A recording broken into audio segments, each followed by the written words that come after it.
Faye looks fine. I don't think you got to worry about that. Just wanted to start off first. Congrats on Team USA. Obviously, that's obviously a huge deal. And then second, just this situation with Chris and going into this, just what's your mindset and approach going into it? Just control we can control.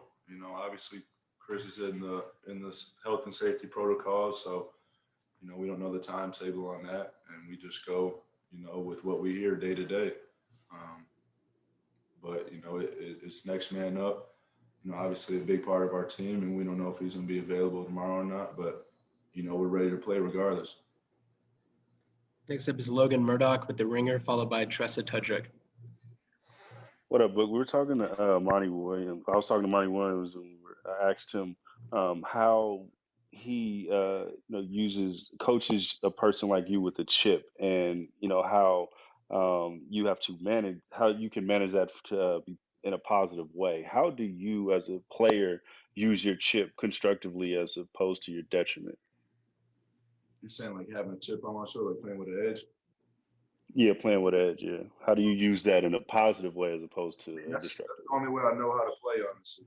That's how I played for a very long time. Since I've been a kid, of just playing with the older kids and just wanting to be on the court, and knowing that was my only way on the court when I was 4 or 5 years younger than my opponents growing up. So, say I just started then and playing with my dad and his friends, and just the trash talk, the physicality, just growing up in those type of environments and those type of gyms. And yeah, it's an emotional game, and you try to channel that energy in the right way. But as the experience and time as went on, I've learned how to channel it a lot better. Next up is Tressa Tudrick with Channel 3, Channel 5, followed by Rachel Nichols. Hey, Devin, I just wanted to ask, Coach said that the gym has been very spirited this last week, kind of what that energy has been like, and that he had to almost keep you guys out of there and give you guys a break and kind of force it. Yeah, I mean, we had a lot of time off, doing our work early and sweeping the Nuggets left us with over a week of downtime. And, through that time, we wanted to knock the rust off and get out here and compete against each other a little bit. And, that's the only way our team knows how to go, top to bottom is, compete at a high level. So, the gym was, very high in energy, and, coach kept it short and sweet, but I think, we got enough out of it that we needed. Next up is Rachel Nichols with ESPN, followed by Kellen Olson. Hey, Book. Two questions for you. One is just now that you've had a couple rounds of playoff experience, what for you about actually competing in the playoffs has been different than what everyone told you or prepared you? Because I'm sure all the cliches of like, hey, it gets tougher in the playoffs, defenses get tighter, rotations get shorter. You knew all that going in. So I'm asking more about just sort of what you didn't know that you've now learned in the 2 rounds. And then just the follow-up side note is I wanted to ask you about your interaction with the Suns and 4 fan. So. Okay. Well, yeah, I mean, I've been watching the playoffs for a very long time, and, I always tell people, even though I had never experienced it, like my mental state, and when I work out in the summer, I always try to put myself in that environment of, playing in a packed out gym, playing in a gym where they might let some plays go by. You might get fouled and have to move on to the next play. You have to make tougher shots. Everything's just amplified. The attention to detail is there. You miss a rotation, somebody makes a shot. It's like, it's the highest form of basketball there is. So, that's what I love to play. I feel like it makes you lock in more, and I think it's benefited our team, having to be locked in on every possession. And, I think we've done well with it, even with a lot of first timers in this situation. And then the Suns and 4 fan, it seems like you found him, and what was the interaction there? Yeah, I just said what's up. I watched the whole video. I didn't expect it to turn out to everything it is, but he's going to be in the house. He's going to be at the game. We're looking forward to it. He's highly spirited. For this team. You can go down the line and say if it was self-defense or not. I know that's what everybody wants to hear, but if you watch the full video, I think he's a pretty wholesome guy that had no wrong intention and was forced to put in that situation. Thank you. Next up is Kellen Olson with Arizona Sports, and then Cassidy Hubbard. Hey, Book, wanted to bounce off Dwayne and wish you congrats on Team USA as well. I remember even like 5 years ago when you got the select team, you were saying then how it was a goal to be on the Olympic team and win a gold medal. So just what's it feel like to accomplish a goal of this magnitude? It's a blessing, man. I mean, I've had great conversation with Mr. Coangelo and Coach Pop. I'm really excited about that. But you know, their main focus for me right now, same is to lock into what we have to do. So, you know, all my attention is on, you know, the Phoenix Suns right now, and you know, trying to bring a championship home. Obviously, going through the Western Conference Finals first, and then I'm sure it's gonna be a short turnaround after the season. But you know, we'll cross that bridge when we get there. Next up is Cassidy Hubbard with ESPN, and then David Aldridge. Hey, Devin, just two questions. First, you know, Jay was talking about how Chris has been blowing up his phone, as well as, you know, Coach saying that they talked a lot during last night's game. What kind of conversations have you had with him? And then my second one is, you know, he mentioned this week that the reason why he wanted to come to the Suns was he wanted to help you win a championship.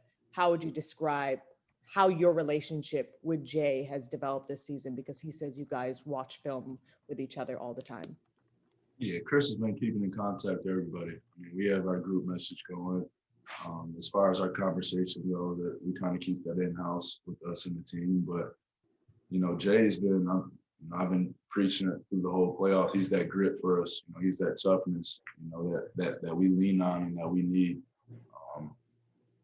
Even, you know, before we were teammates playing against each other, you know, he's one of them guys that you don't like playing against. You know, he might be annoying or a pest, what you would call it, but you definitely want him on your team.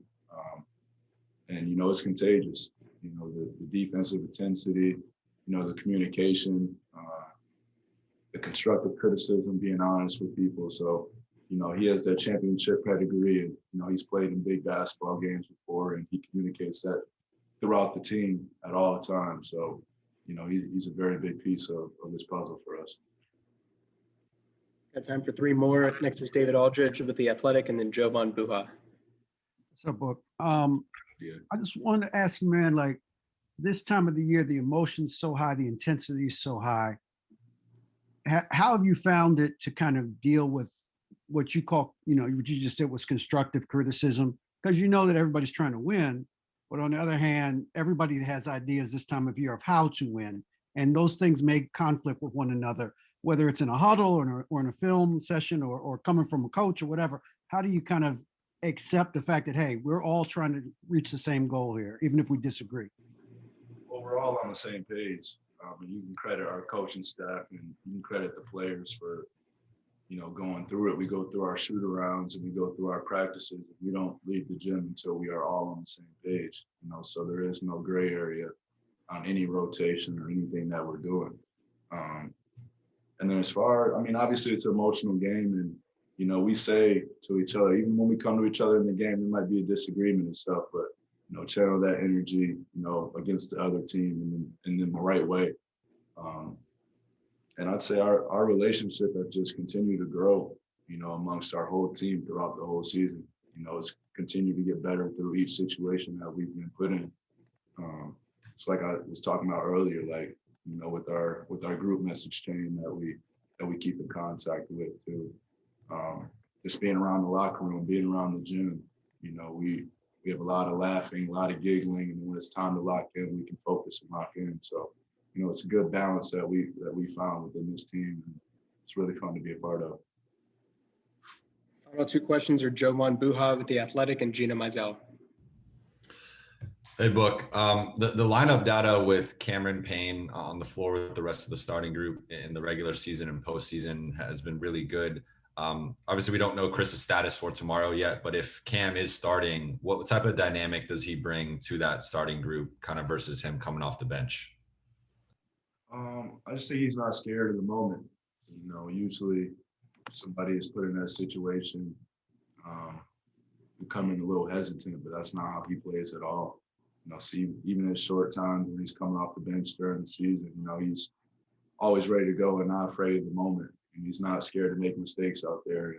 that's the type of confidence you need to play in these type of basketball games. Everybody on the court, 1 through 5, has to be a threat. And he is definitely a threat. And, he played 2 very good series versus, started in the Lakers series and then against the Nuggets. So, I know he's ready for anything. He carries himself with that type of confidence, and he's put the work in, to back it up. So, we'll see how that goes. Final question is Gina Mizell with Suns.com.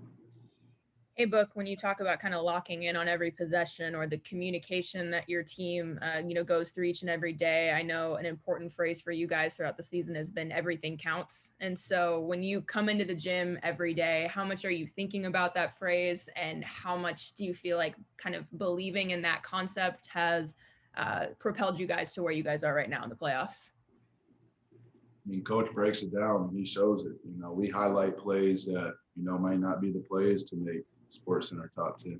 We go through the film and look at, the 50-50 balls or the offensive rebound for DA to kick out somebody to get a 3. So, we watch film extensively, and, we highlight some things that probably wouldn't be highlighted on, a lot of people's film sessions that, fall right into that everything counts concept. So it takes more than just scoring the basketball to win the game. There's a lot that goes into it. And it takes a collective group. And, we've realized that, from the beginning of the season on that, it's going to take each and every one of us to get to where we're trying to go. Thanks for the time, Book. All right, Joe.